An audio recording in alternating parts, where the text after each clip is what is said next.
SwayamPrabha. Digital India. Educated India.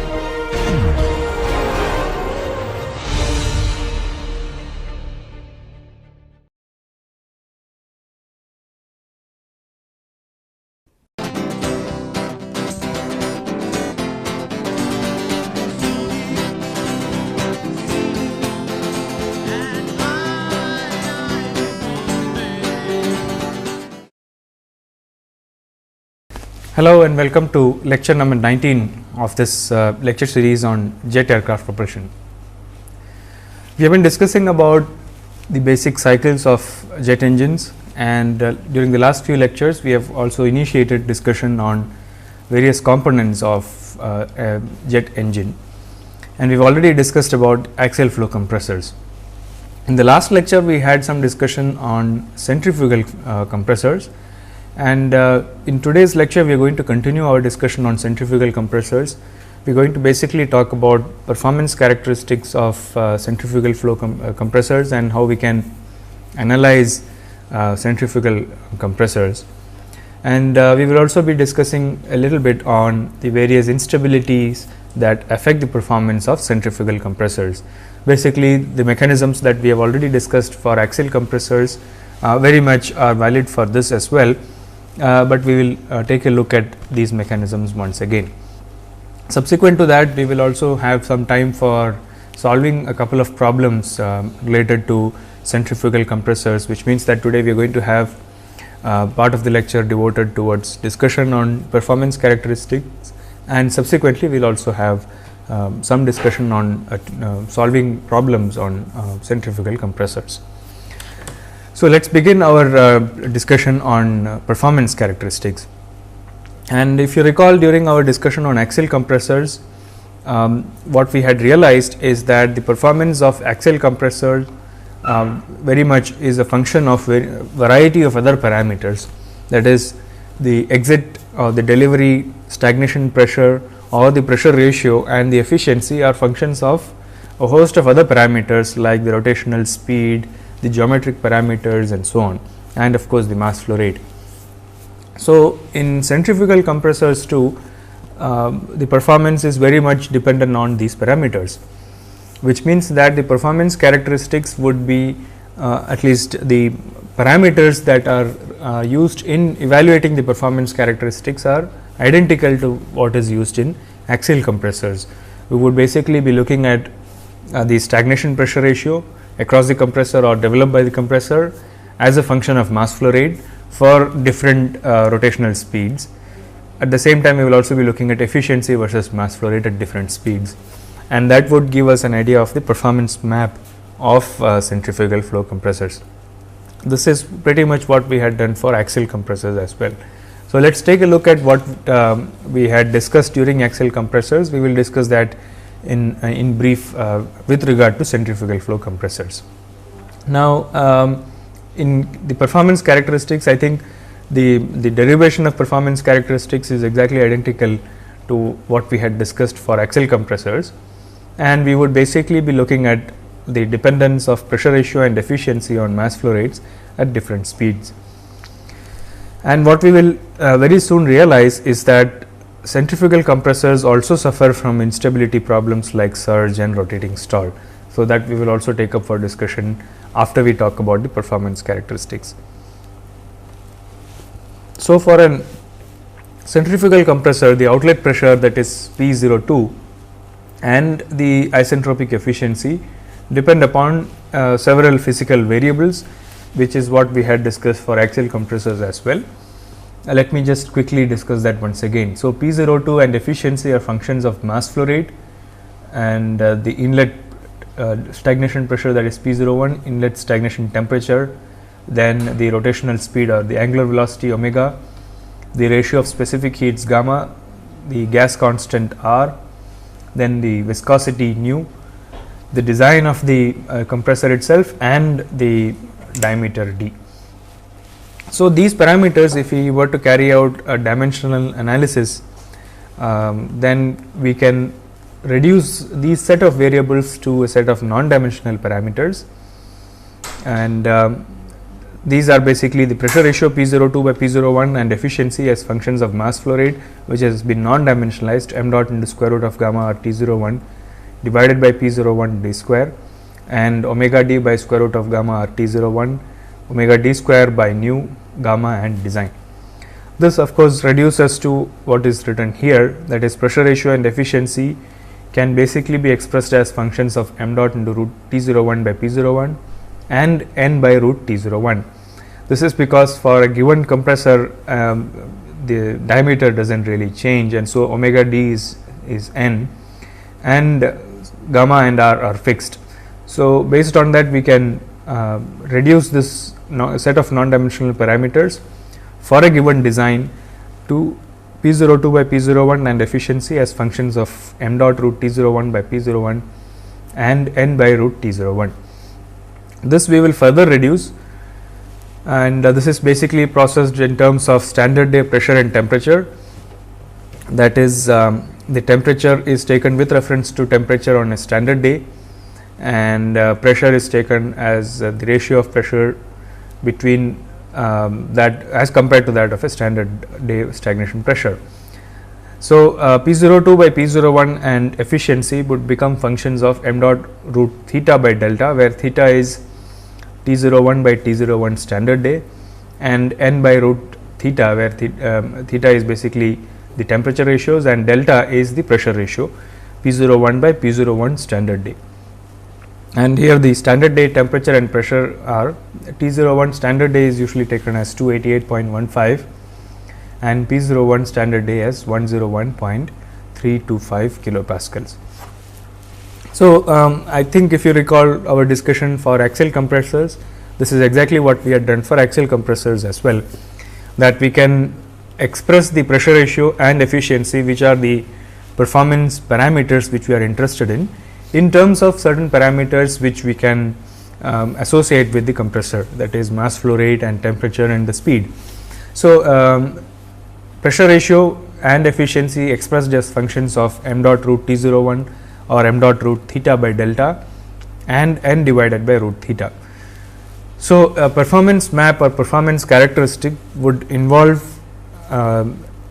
looking at variations of pressure ratio and efficiency as functions of mass flow rate and the non-dimensional speed.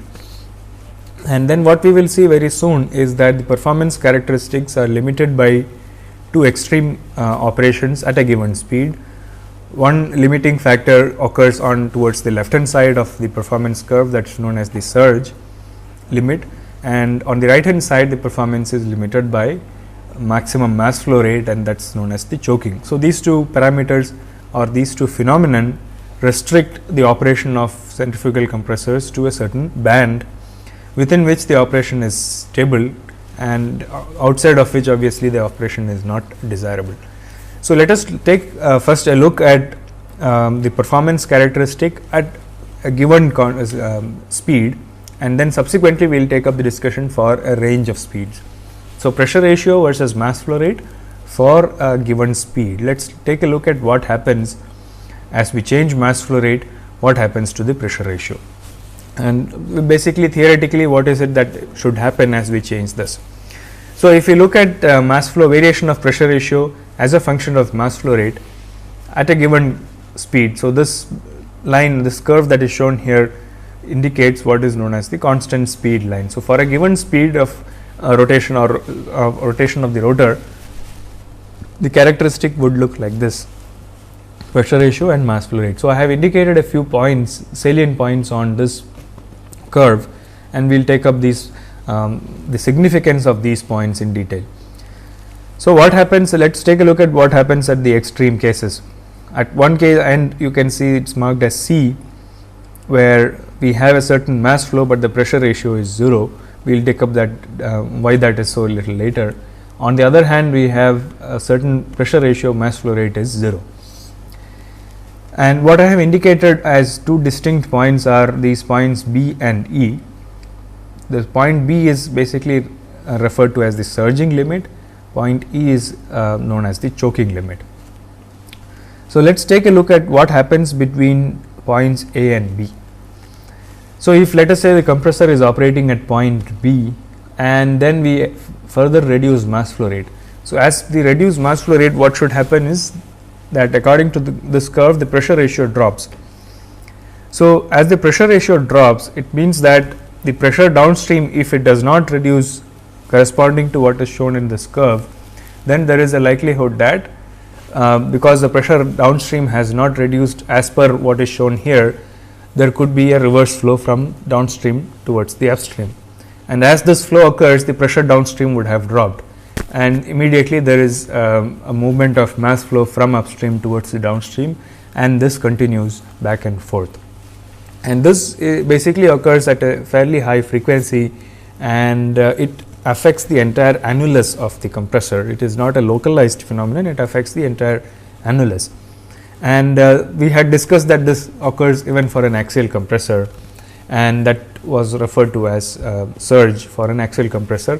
That the same thing happens here as well, that under certain operating condition, that is on pressure ratio versus mass flow rate curve, on the positive slope of this curve, as mass flow reduces, there is also a drop in pressure ratio, leading to this problem of surge. That is, surge is associated with a violent fluctuation or oscillation of mass flow rate back and forth, and it is axisymmetric, that is, it is all over the annulus of the compressor, which means that between these 2 points A and B, operation of the compressor is unstable.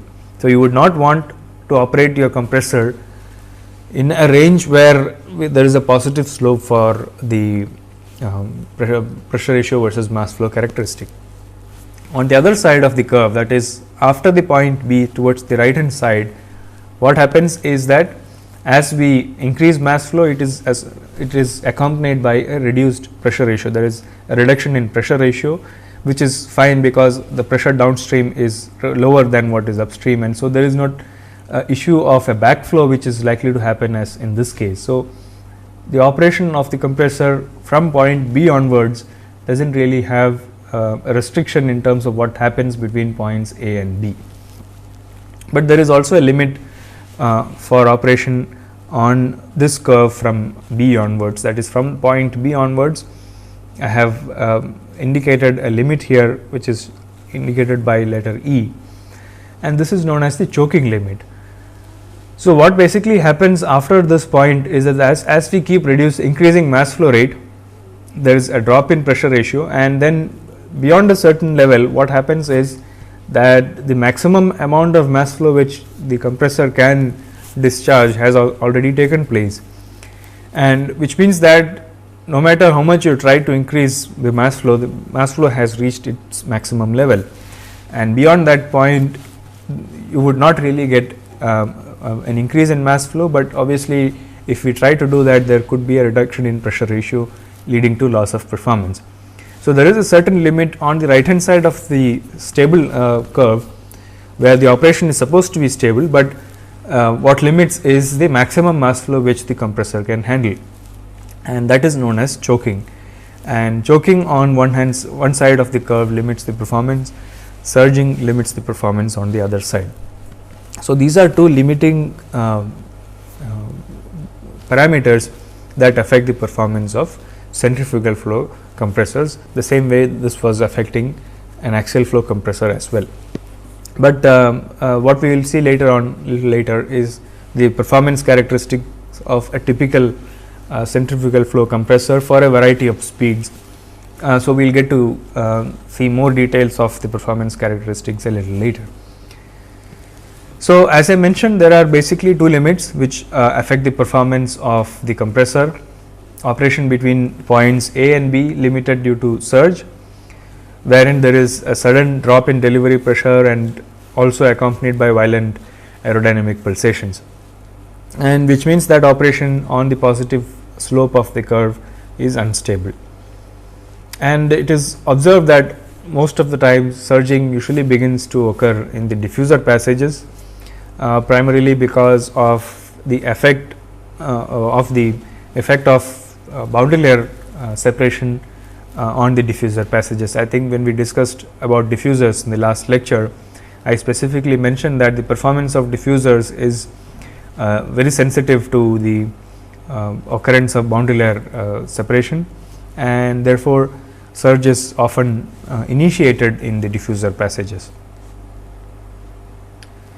Now, the other instability that might affect the performance is rotating stall. We have already discussed about rotating stall for an axial compressor. Rotating stall may also affect the performance of a centrifugal compressor. What basically happens is that if one or more adjacent blades are undergoing stall, the stall cell will rotate within the annulus, and if allowed to grow, these stall cells might propagate and affect the entire annulus, eventually leading to surge. Rotating stall on its own can itself lead to aerodynamically induced vibrations and eventually fatigue failure of the compressor components. So, rotating stall basically involves, I think we have discussed this in the last class, I will just go through it very quickly once again. In rotating stall, what happens is that if there is a flow non-uniformity which is entering into the compressor, in this case the impeller, and that non-uniformity initiates separation, boundary layer separation on one of the vanes of the impeller, that would lead to a deflection of the flow approaching the adjacent set of vanes, which means that if this is the vane that is undergoing stall, because of the fact that the vanes themselves are rotating, and because of the fact that this blade is undergoing stall, the flow approaching the adjacent blade also experiences an higher incidence. So, because of this, what happens is that the stall cell would now shift to the adjacent blade or set of blades or vanes, and because the vanes are rotating, the stall cell continues to rotate along the annulus of the compressor. So, this stall cell continues to rotate, and in some cases the stall cell might propagate and expand and affect more number of vanes, adjacent vanes, and eventually the entire annulus can be affected by stall and the compressor might be forced into surge. So, in the difference between what we see here and for a centrifugal compressor is that what I have shown here is basically a set of aerofoil blades, which is not really the case in a centrifugal compressor. We normally do not have airfoil blades for the impeller. Impeller blades are basically vanes and not necessarily airfoil sections, but the phenomenon is the same that affects a centrifugal compressor as well. So, rotating stall is the other instability that could affect the performance of a centrifugal compressor, besides the fact that there is surge and choking on the other side, that is, the performance characteristics gets limited on account of occurrence of these instabilities. So, choking, I think we have already discussed that on the right hand side of the performance characteristics, the mass flow reaches a maximum level beyond which we cannot really increase mass flow, and that puts a limit on the performance of the compressor on one side of the performance characteristic. So, let us now look at pressure ratio versus mass flow characteristics of a typical centrifugal compressor. So, what we see here is that on the y axis we have the pressure ratio, the stagnation pressure ratio, and on the x axis we have the mass flow rate, the non-dimensional mass flow rate, m dot into rho theta by delta, and the characteristics have been plotted in terms of varying non-dimensional speed. So, all these lines that we see here for 0.6, 0.7 and so on corresponds to different values of n by root theta. And there are two lines which have been shown here, one is the surge line and the other is of course the point of maximum efficiency. Now, surge line is the locus of all the points on these performance characteristics which correspond to the surge point, which we had discussed for a single characteristic. So, if you join all those lines, we get what is known as the surge line. And what we also see is that on the other side, on the right hand side, especially as we go towards higher speeds, we have a very sharply drooping characteristic, which is because of choking That is, as we approach higher and higher speeds, the performance is affected by choking, which means that we have a very narrow band of operation between surge and choke for higher speeds, which is not the case at lower speeds. At the lower speeds, we can see that the performance characteristics are flatter and there is a larger band of operation of the compressor for lower speeds. And the other thing to notice here is that typically we may have pressure ratios which are much higher than what we get for an axial compressor per stage, and so we can see that the pressure ratios can be on the higher side, something we have discussed in the last class, that the per stage pressure ratio for centrifugal compressors can be higher than an axial compressor for the same mass flow rate. So, this characteristics, although looks very similar to what an axial compressor characteristics would look like, of course, both these compressors are affected by surge and rotating stall as well as choke. And so, a designer would like to keep the operating line. Operating line is the line which corresponds to the point where the compressor has been designed to operate, as close as possible to maximum efficiency, and at the same time keep a safe distance between the operating line and the surge line, because if the operating line or operating point is very close to the surge line, then the possibility that under certain off design conditions the compressor might go into surge is very high. So, one would like to keep a certain margin between the surge line and the operating line, and that is usually referred to as the surge margin, which is basically a margin that the designer would like to keep to ensure that the compressor has a safe band of operation and that the risk of the compressor entering into surge is minimal. So, the other characteristic which we are also interested in is the efficiency versus mass flow rate for different speeds, and we can again see that these efficiency points, those which have been indicated here, are those lines which have been joined and as the locus of points of maximum efficiency. So, we see that even in the case of efficiency, as we approach higher speeds, the efficiency characteristics also attain a drastic droop, which means that the band of high efficiency drastically drops as the compressor is operating at higher speeds and as it approaches choke, whereas for lower speeds we have a relatively higher larger band of high efficiency operation.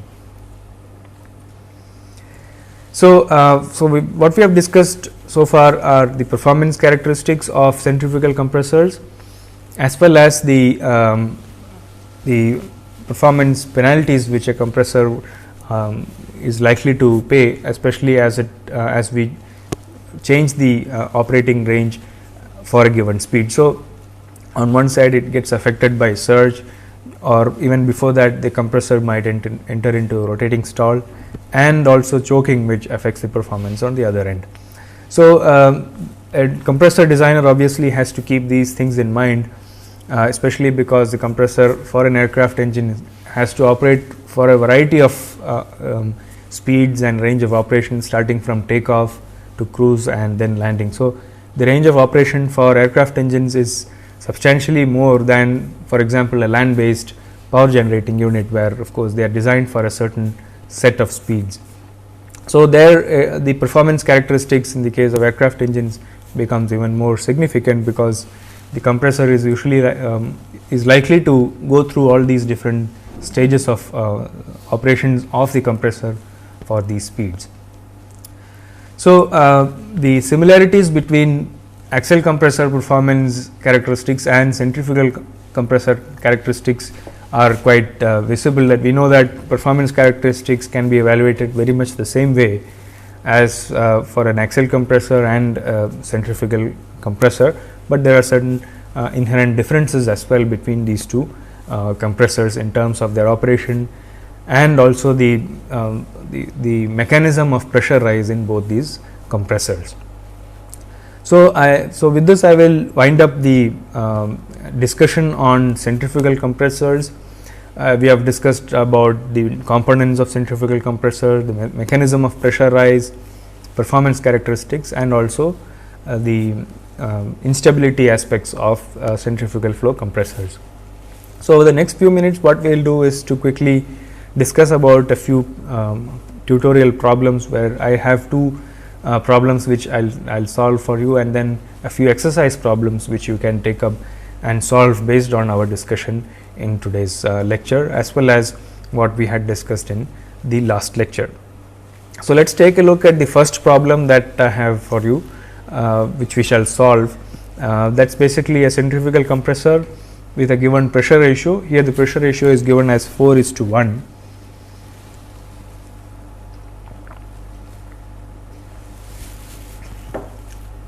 Here the pressure ratio is given as 4:1 with an isentropic efficiency of 80% when running at 15,000 rpm and inducing air at 293 Kelvin. Curved vanes at the inlet give air a pre-whirl of 25 degrees to the axial direction at all radii. The tip diameter of the eye of the impeller is 250 millimeters. The absolute velocity at the inlet is 150 meters per second and the impeller diameter is 600 millimeters. Calculate the slip factor. So, here we have a centrifugal compressor with a certain pressure ratio, its efficiency is given, the RPM is given, and we have some information about the inflow direction of the incoming air.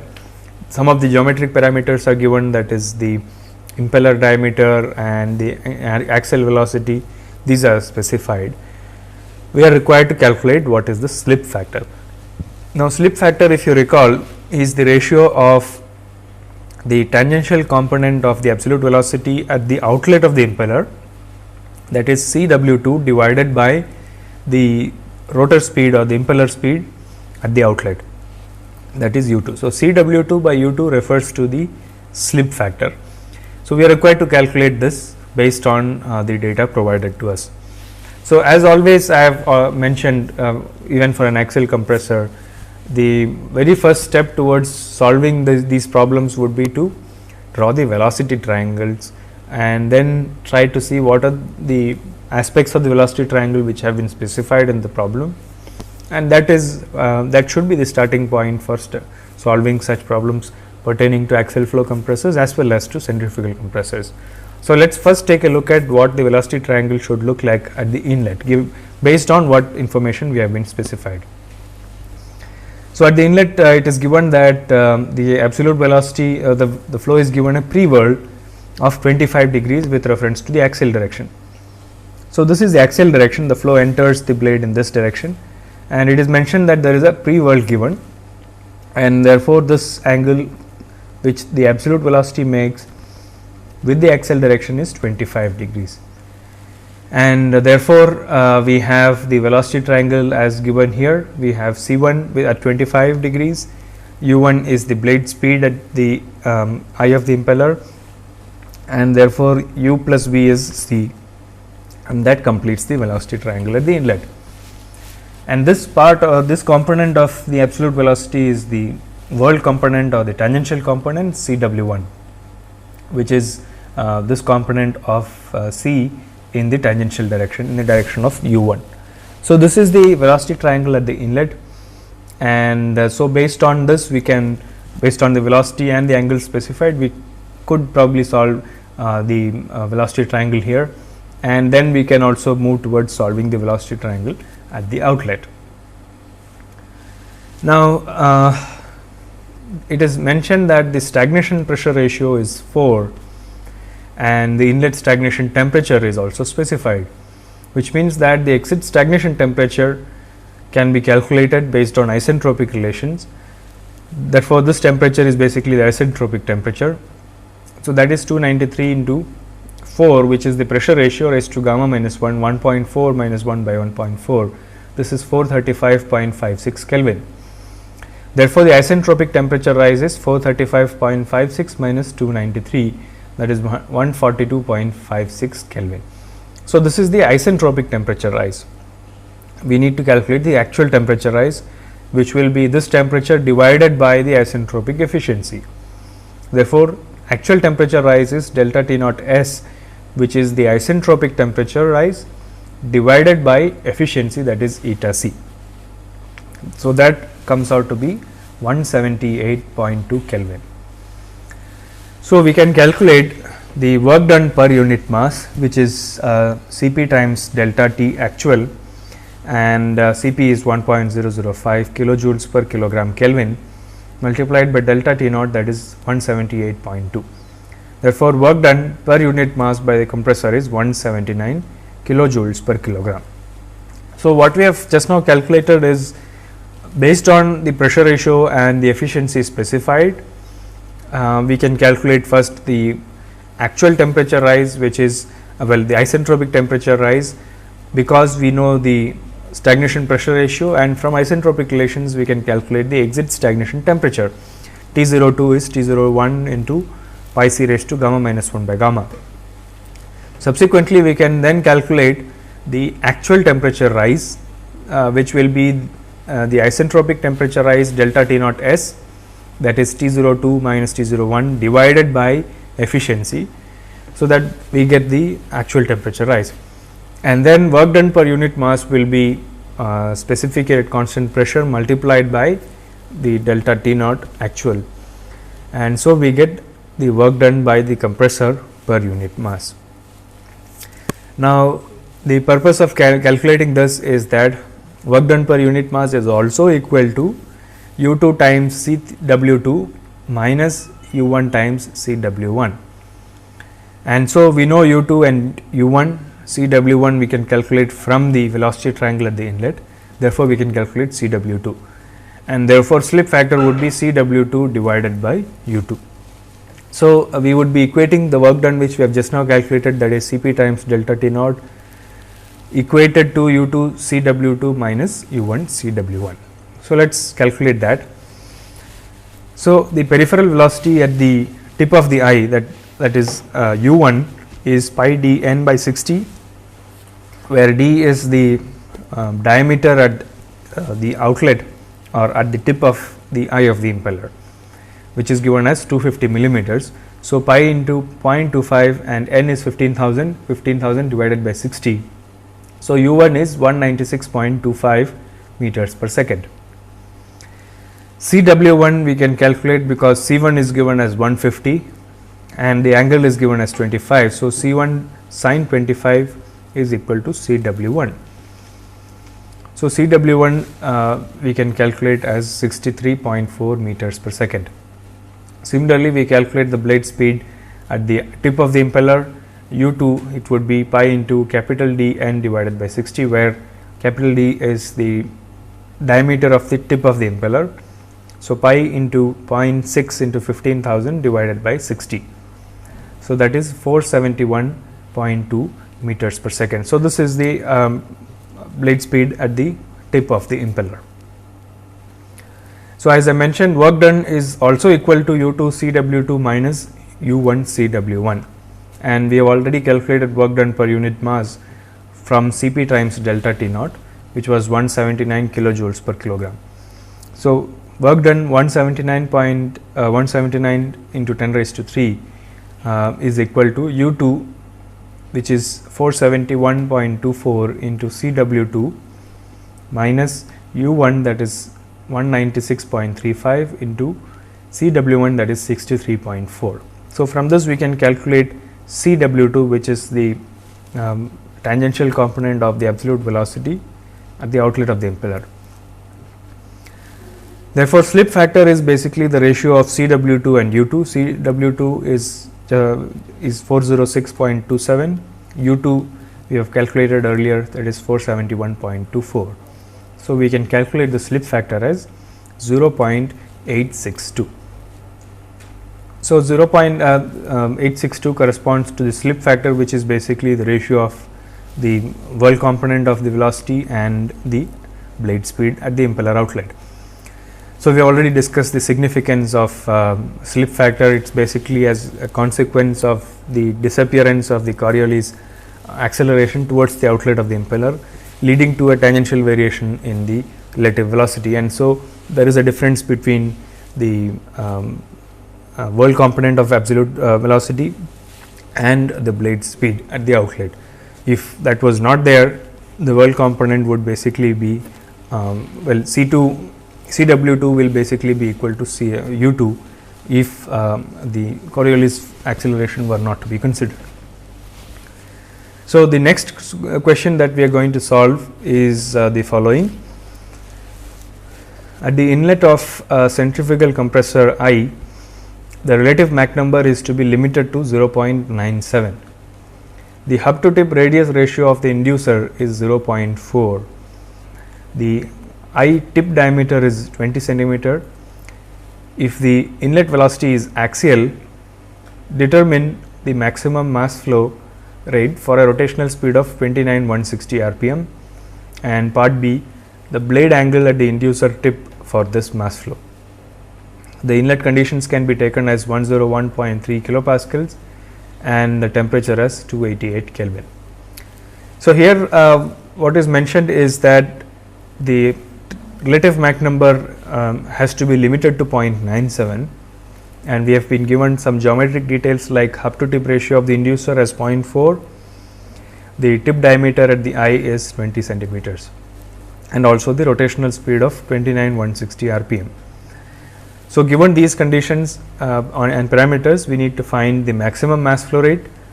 If the Mach number is to be limited to 0.97, we also need to find the blade angle at the inducer tip for this particular mass flow rate. So, let us first start with the velocity triangles, as we have been doing always. Let us get the velocity triangles first and then proceed towards solving this problem. So, what is specified in this case is that this is the inducer inlet, and we have been given the radius ratio for the inducer. In this case, the radius ratio has been given as 0.4. and the eye tip diameter is given as 20 centimeters. So, RT is given as 20 centimeters, radius ratio is specified, the the speed of rotation is specified, and the relative Mach number at the tip has to be limited to 0.97. So, if we look at the velocity triangles, we should be getting a velocity triangle as shown here at the inlet, and we have the blade speed at the inducer inlet, the absolute velocity which is assumed to enter axially, and the relative velocity at the inlet of the inducer.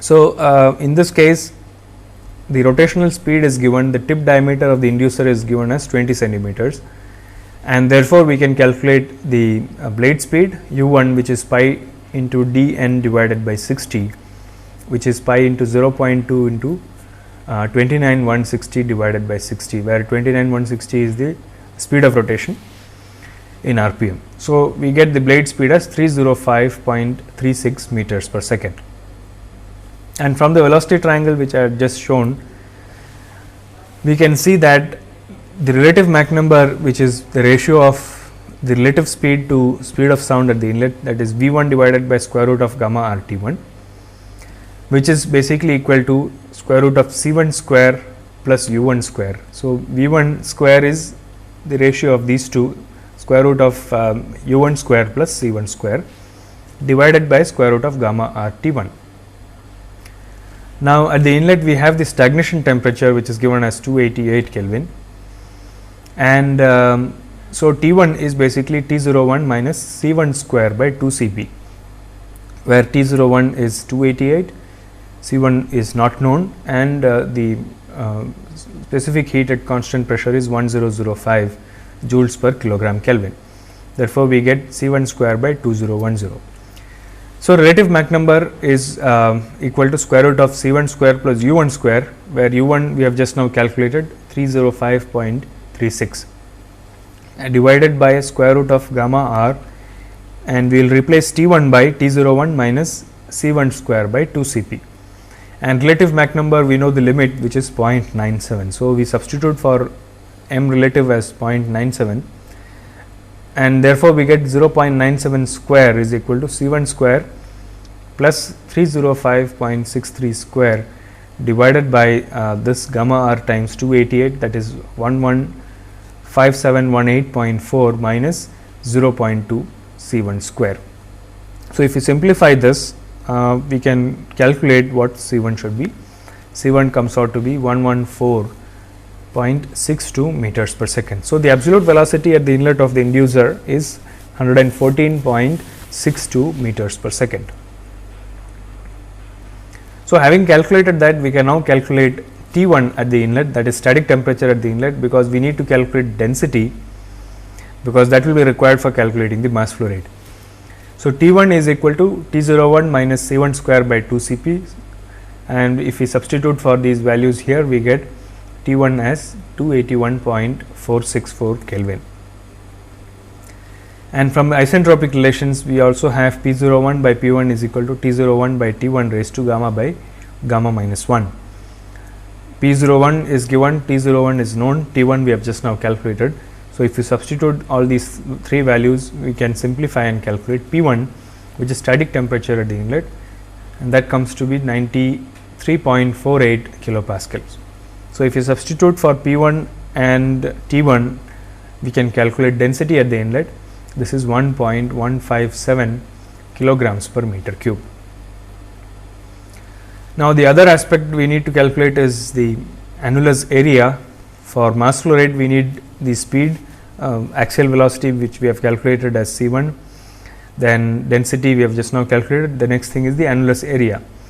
So, annulus area at the inlet is pi d square by 4 into 1 minus the hub to tip ratio. So, d is given as 0.2 meters, hub to tip ratio is 0.4.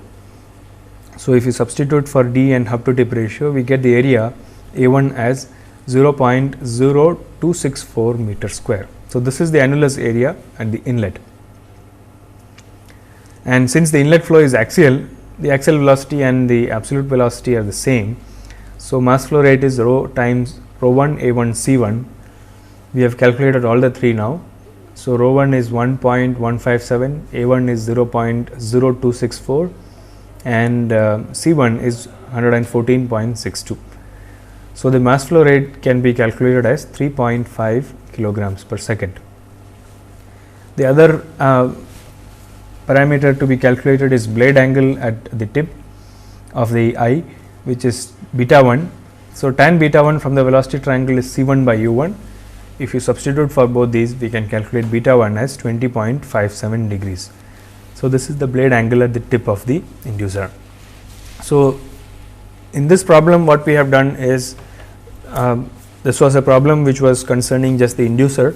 We were not looking at what happens at the outlet of the impeller. In the previous problem, we were looking at the slip factor, where we were required to calculate the impeller exit velocity triangle. We were required to solve the exit velocity triangle. In this case, we were just solving the inducer of the compressor, and we calculated the mass flow rate and also the blade angle at the inlet of the inducer. So, we have solved two problems today on centrifugal flow compressors, one pertaining to the impeller and the other pertaining to the inducer of the centrifugal compressor. So, we will now take up a few exercise problems, and then I shall leave it to you for solving these problems based on what we have discussed just now and also based on our discussion in the last lecture. So, the first exercise problem is on a centrifugal compressor is the following.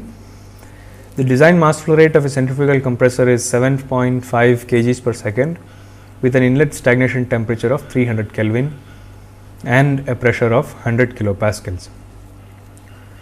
The compressor has straight radial blades at the outlet. The blade angle at the inducer inlet tip is 50 degrees and the hub to tip ratio is 0.5. The impeller is designed to have a relative Mach number of 0.9 at the inducer inlet tip. If the tip speed is 450 meters per second, determine the density, air density at the inducer inlet diameter, the rotor RPM and the impeller outlet diameter. So, this is a question very similar to what we just now solved, the second problem that we had solved, and here we are required, of course, the mass flow rate is specified, the inlet conditions are given, the angles are also given, hub to tip ratio is given, Mach number is specified. So, based on this, we are required to calculate the air density, which is we can calculate, and it will come out to be 0.988 kilograms per meter cube. The second part is inducer inlet diameter. that would come out to be 0.258 meters. Then the rotor RPM would be 17,100 RPM, and the impeller outlet diameter, that is 0.502 meters. So, this problem I am sure you will be able to solve, because we already solved a problem on these lines. The second one that we have solved was very similar to this. The second question exercise problem is a centrifugal compressor runs at 10,000 RPM and delivers 600 meter cube per minute of air at a pressure ratio of 4:1. The isentropic efficiency of the compressor is 0.82. The outer radius of the impeller is twice the inner radius, and the axial velocity is 60 meters per second. If the ambient conditions are 1 bar and 293 Kelvin, determine part A, impeller diameter at inlet and outlet, part B, power input, and part C, the impeller and diffuser angles at the inlet. So, in this case, we need to calculate, we are required to calculate the impeller diameters at the inlet and outlet and the power output based on the RPM and mass flow rate, the flow rate given, pressure ratio is also given, efficiency of the compressor is known to us, and also it is mentioned that the outer radius of the impeller is twice the inner radius. So, this will help you in calculating the mass flow rate, calculating the diameters at the inlet and outlet. So, diameter comes out to be at the outlet it is 0.92 meters, at the inlet 0.461 meters, power input is 2044 kilowatts, impeller and diffuser angles are 13.9 degrees and 7.1 degrees. And the third exercise problem that you can solve is 30 kilograms of air per second is compressed in a centrifugal compressor at a rotational speed of 15,000 RPM. Air enters the compressor axially. The compressor has a tip radius of 30 centimeters. The air leaves the tip with a relative velocity of 100 meters per second at an angle of 80 degrees. Assuming an inlet stagnation pressure and temperature of 1 bar and 300 Kelvin respectively, find part A, torque required to drive the compressor, part B, power required, and part C, the compressor delivery pressure. So, here in this question, the part A and part B are very much related, torque required and power required are quite related and straightforward, and the mass flow rate is specified, the speed of rotation 15,000 RPM, and the compressor tip radius is also given, and the outlet velocity triangle, we have the relative velocity and also the angle which it makes with the outlet, that is also specified. So, the torque required in this case would be 4085 Newton meters, power required would be 6.417 megawatts, and the compressor delivery pressure would be 6.531 bar. So, if you were to solve this problem, you would be getting these the answers that have been specified here. So, there are three problems that I had given for as an exercise based on the tutorial we had during part of this lecture that we had today. And so, what we have completed so far is one component of the aircraft engine, that is the axial compressor, and then subsequently we are going to take up the combustion chamber, then the turbine, and also we will be discussing about the intakes and the nozzles of axial compressor and a jet engine. And so, the next part that we shall be discussing would be about combustion chambers and then turbines. Subsequently, we will also take up two other important components which constitute a jet engine, that is the intake and also the nozzle. So, all these components put together constitutes the jet engine as a whole. So, in the next lecture that we shall be discussing, that would be combustion chambers, subsequently the turbines, and then I shall be talking about air intake. So, in the next part of my lecture we would be talking about air intakes, and we shall have 3 lectures on air intakes, where we shall be talking about air intakes which are used in transport aircraft, air intakes used in military aircraft, and also intakes which are used in subsonic flows, and how they are different from supersonic intakes, and what are the geometric differences between these types of intakes. So, we will take up some of these topics for discussion during our next lecture, where we shall initiate a discussion on intakes. So, that brings us to the end of this lecture and also the end of this chapter on centrifugal compressors. We have already discussed about axial compressors, and so this would be the end of our discussion on centrifugal flow compressors.